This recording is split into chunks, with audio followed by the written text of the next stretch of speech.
बच्चों last time पर हमने 7.4 का ऑप्शनल का क्वेश्चन नंबर 3 सॉल्व किया था। आज हम क्वेश्चन नंबर 4 सॉल्व कर रहे हैं। फोर्थ में लिखा है the two opposite vertex of the square are -1 2 and 3 2 find the coordinate of the other two vertex. तो यहाँ पर स्क्वायर के 2 पॉइंट दे रखे हैं और अदर अपोजिट 2 पॉइंट हमें निकालने हैं। तो अपोजिट 2 पॉइंट तो दे रखे हैं और 2 हमें निकालने हैं। तो सॉल्व करते हैं हम इस क्वेश्चन को। तो बच्चों जैसे कि हमने यहाँ पे ये स्क्वायर बनाया, तो ए बी सी और डी इसको नाम दिया। तो स्क्वायर के अपोजिट पॉइंट जो है वो हमें गिवन है। जैसे कि ए अगर हमने माना तो फर्स्ट पॉइंट हमारा -1 2 था और अपोजिट पॉइंट ए के अपोजिट कौन सा है सी, तो सेकंड था 3 2। तो यहाँ पर हमने माना कि let A B C D a square and whose the two opposite vertex are A -1 2 and C 3 2। तो यहाँ पर ए और सी तो हमें पता है। अब हमें अदर टू मतलब बी और डी की वैल्यू निकालनी है। ठीक है बच्चों, तो हमने क्या किया, बी के कोऑर्डिनेट क्या मान लिए एक्स वाई। तो लेट थर्ड वर्टेक्स बी, अगर हमने थर्ड वर्टेक्स मतलब 2 तो हमें दे रखे हैं, थर्ड वाला हमने मान लिया कि वर्टेक्स बी जो है उसके कोऑर्डिनेट क्या है एक्स वाई। ठीक है, अब यहाँ पर हम एक बात जानते हैं कि साइड ऑफ स्क्वायर की ऑल साइड क्या होती है इक्वल। मतलब ए से बी तक की जो डिस्टेंस है वही डिस्टेंस बी सी की रहेगी। तो यहाँ पे ए बी इक्वल है बी सी के। ठीक है, अब जब ए बी इक्वल है बी सी के तो ए बी स्क्वायर भी इक्वल होगा बी सी स्क्वायर का, क्योंकि ए बी सी का इक्वल तो उन दोनों का स्क्वायर भी आपस में इक्वल होगा। ठीक है, अब इसके बाद हम यहाँ पर डिस्टेंस फार्मूला लगाएंगे, क्योंकि हमें डिस्टेंस पता नहीं है।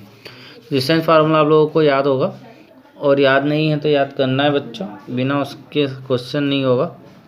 तो डिस्टेंस फार्मूला में square root a1 - a2 whole square plus y1 - y2 whole square. तो यहाँ पे है ना x1 - x2 का होल स्क्वायर है और y1 - y2 का होल स्क्वायर। तो यहाँ पे स्क्वायर होने से आप किसे भी आगे पीछे लिख सकते हो, x2 - x1 भी लिख सकते हो, x1 - x2 भी लिख सकते हो।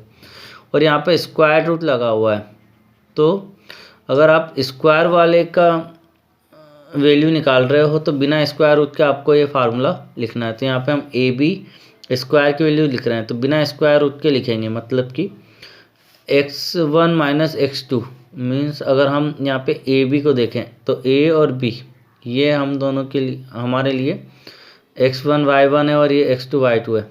तो मतलब x हमने पहले लिख दिया x को, क्योंकि किसी को भी हम आगे पीछे लिख सकते हैं क्योंकि स्क्वायर हो रहा है।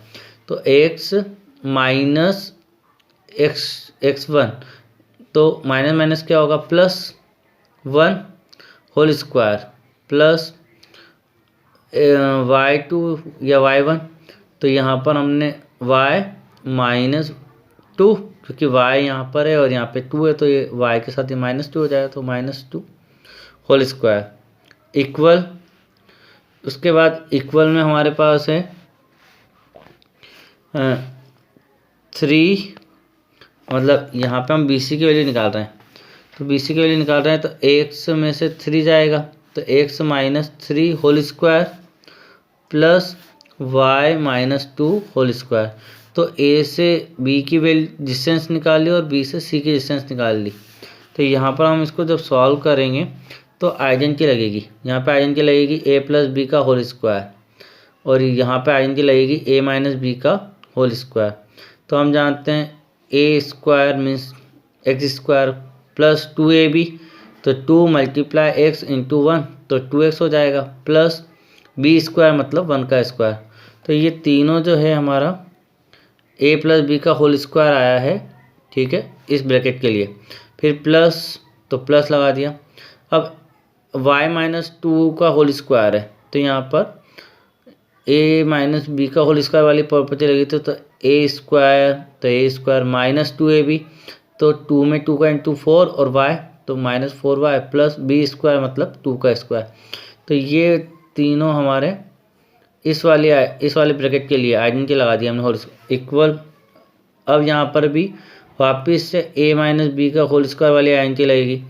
तो a स्क्वायर मतलब एक्स स्क्वायर माइनस 2ab, तो 2 का इंटू 3 में तो 6x प्लस बी स्क्वायर मतलब 3 स्क्वायर मतलब 9। इसके बाद आगे हमारे पास जो है यहाँ पर y माइनस 2 का होल स्क्वायर है।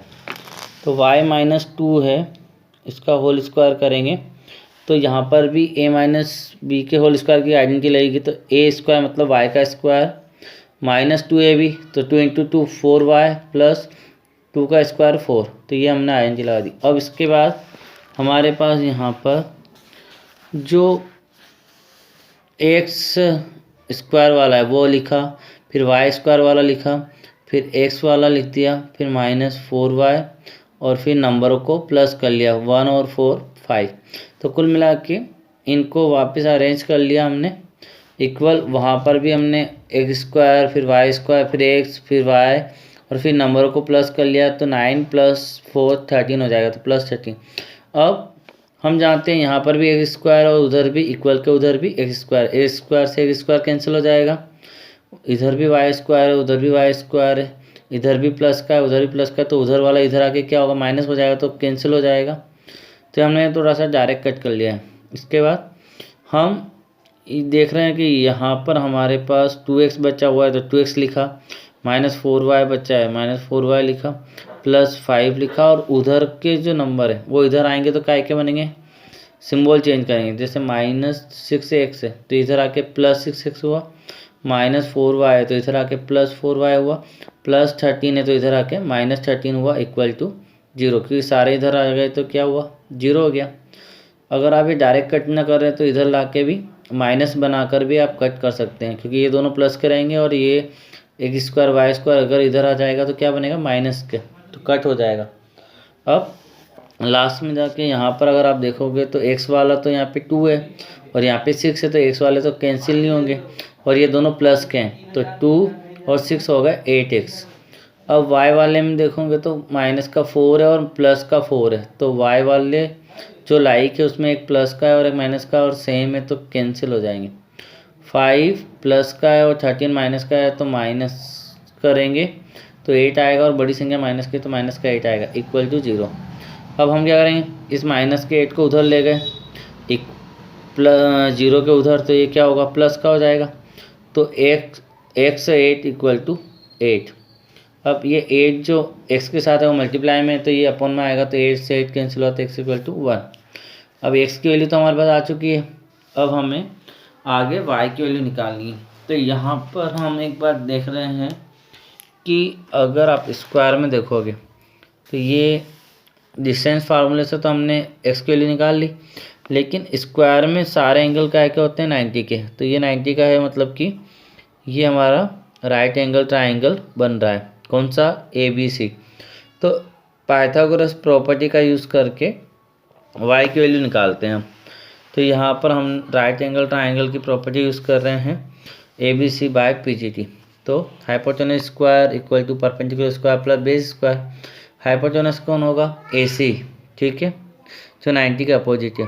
AC स्क्वायर इक्वल परपेंडिकुलर हमने माना BC स्क्वायर प्लस बेस हमने माना AB स्क्वायर।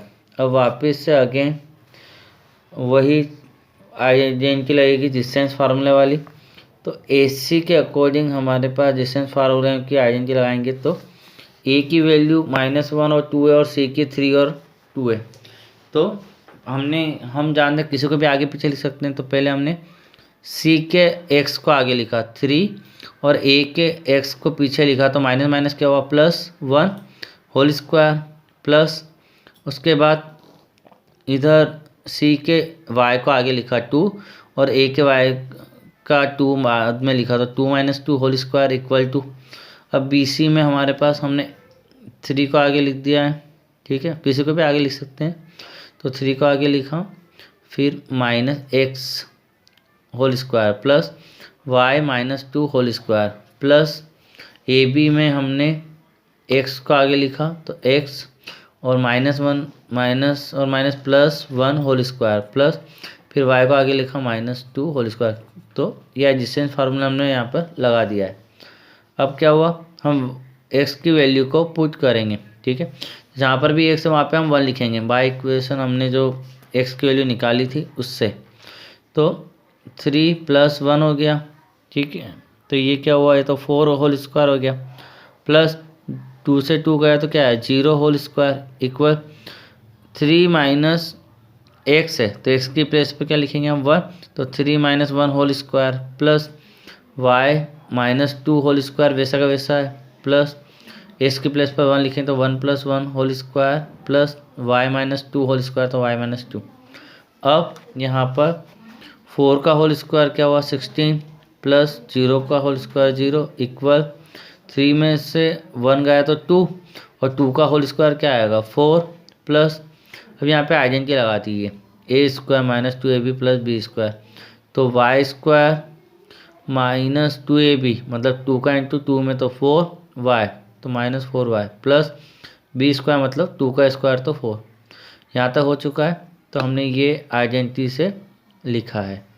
इसके बाद प्लस 1 और 1 कितना होंगे 2 का होल स्क्वायर क्या होगा 4 प्लस, अब वापिस से यहाँ पे हमने आइडेंटिटी लगा दी है a - b का होल स्क्वायर वाली आइडेंटिटी जो है y का स्क्वायर मतलब a का स्क्वायर y² हुआ -2ab तो 2 में 2 4y प्लस b² मतलब 4 2 का स्क्वायर 4। अब ये होने के बाद अब हम इसको सॉल्व करेंगे, तो नेक्स्ट स्टेप में हम लिखते हैं इसको, तो 16 + 0 = 4 plus y² - 4y plus 4 + 4 plus y² -4y plus 4। तो ये वाली स्टेप हमने पिछली जो स्टेप आपको दिखाई थी वही यहाँ पर लिखी है, ठीक है। अब हम क्या कर रहे हैं कि अगर आप देखोगे तो 16 में +0 करें तो 16 ही आएगा इक्वल, अब यहाँ पे 4 प्लस का है, ये 4 प्लस का, ये 4 प्लस का, वो 4 प्लस का है, तो 4 × 4 है, तो 4 में 4 प्लस क्या 8, 8 में 12, 12 + 4 16, तो 16 हो गया। अब y² यहाँ पर भी प्लस का है और यहाँ पर भी प्लस का है, तो दोनों y² प्लस के हैं, तो 1 और 1 2 हो गए, तो प्लस 2y²। अब अकेला बचा है y, तो 4y यहाँ पे माइनस के हैं और यहाँ पर भी 4y माइनस के हैं, तो माइनस माइनस क्या होता है प्लस, तो -4 और -4 -8y हो गए।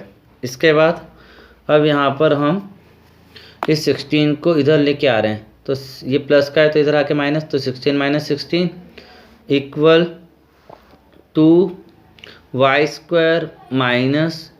8y ऐसा कैसा बचा हुआ है, ठीक है। तो 16 में 16 गया तो क्या आया 0 इक्वल टू 2y² - 8y ये बचा हुआ है।